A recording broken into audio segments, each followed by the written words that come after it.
Forget desktops and laptops. These days, our phones are fast becoming our computers of choice, and one local company is capitalizing on the trend in a very big way.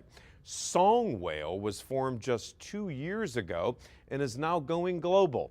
OnQ's Tonya Caruso introduces us to the founders of this hot new technology company and explains not only what Songwhale does, but what's behind the unusual name.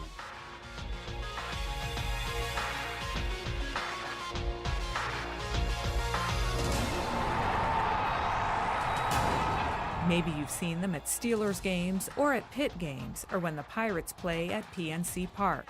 Songwhale is a name fast becoming a major part of Pittsburgh sports, as well as countless other ventures around the country and the world. It started as a digital content delivery company, meaning we were putting digital content on people's cell phone devices.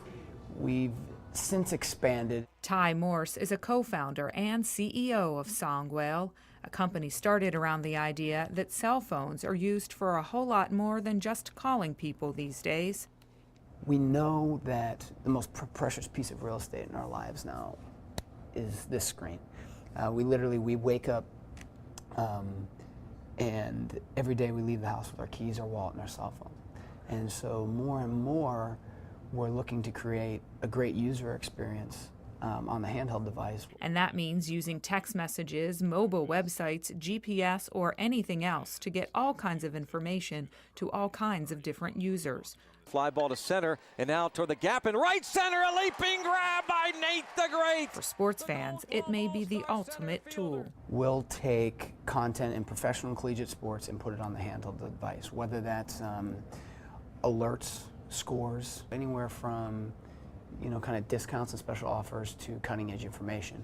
And we allow the user to decide what information they receive. We also have services in the sports arena that extend to live stream video on the handheld. So you can literally go over to a Steeler game at Heinz Field and you can be up in the nosebleeds and you can say, oh, I wonder what's going on the sideline. And you click the sideline cam and you're looking at it on your handheld. And then you say, oh, I wonder if that was a catch in the end zone, and you hit the instant replay or you change the camera angle. So it's a completely immersive, interactive experience. An experience growing across many fields. Songwhale recently partnered with Coldwell Banker for its first venture into the real estate market. On the top of every single Coldwell Banker sign, there's a Songwhale sign, and it says, text 12345 to Whale, which is our short code. So now I'm standing in front of a house and I say, oh, I like that house. So I text in the code, I immediately get a bounce back. The house you're standing in front of is $300,000. It's 3 bedrooms, 2 bathrooms. Click this link for a virtual tour. And then literally on your handheld, you're taking a tour, you can look at the inside of the house, you can get all the specs on it. And then say you're interested in it, but you want to know when the price drops. Now you just click a little checkbox and say, alert me when the price drops. And then you get a text 2 weeks later, oh, it's down from 300,000 to 250. Or the other thing I was frustrated with as a home buyer is, well, when are there open houses? I'm not always looking at the newspaper, so when are there open houses? Now you can check a box that allows you to get an alert when there's an open house or when another house in that market comes on for sale. So just how did this company come about, and who's behind it all? It's actually the story of 3 friends from Wisconsin who eventually ended up finding Pittsburgh. There's Ty, the deal maker, whom you've already met. Our parents were friends.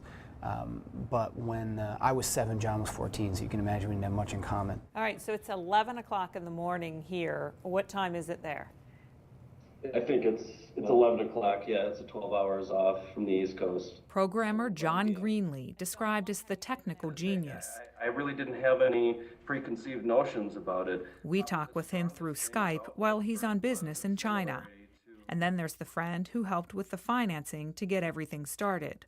One of our best friends. Professional soccer player Jay Demerit. He's in South Africa getting ready for the World Cup. He plays for Watford and he's also on the U.S. national team. Ironically, it wasn't computers, but music that first brought Ty and John together.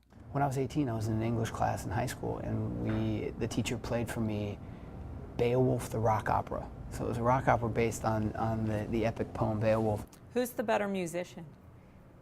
That's Who's easy. the better musician? I'm the better musician. Turns out that opera was written by John, who by then was a computer programmer in Minnesota's Twin Cities. Ty wrote part 2 of the opera while in college, and the two began to collaborate on a number of projects, even starting an independent record label. Eventually, they found a way to make computers and music merge. John is very much a techie, and he had gotten a new phone and he was obsessed with it. He had been calling me saying, "Hey Ty, I think that there's a real high growth potential in the handheld market." Right then, that was where Song was born. We decided, okay, we're going to give away music, and then we're going to generate revenue on it through advertising and sponsorship.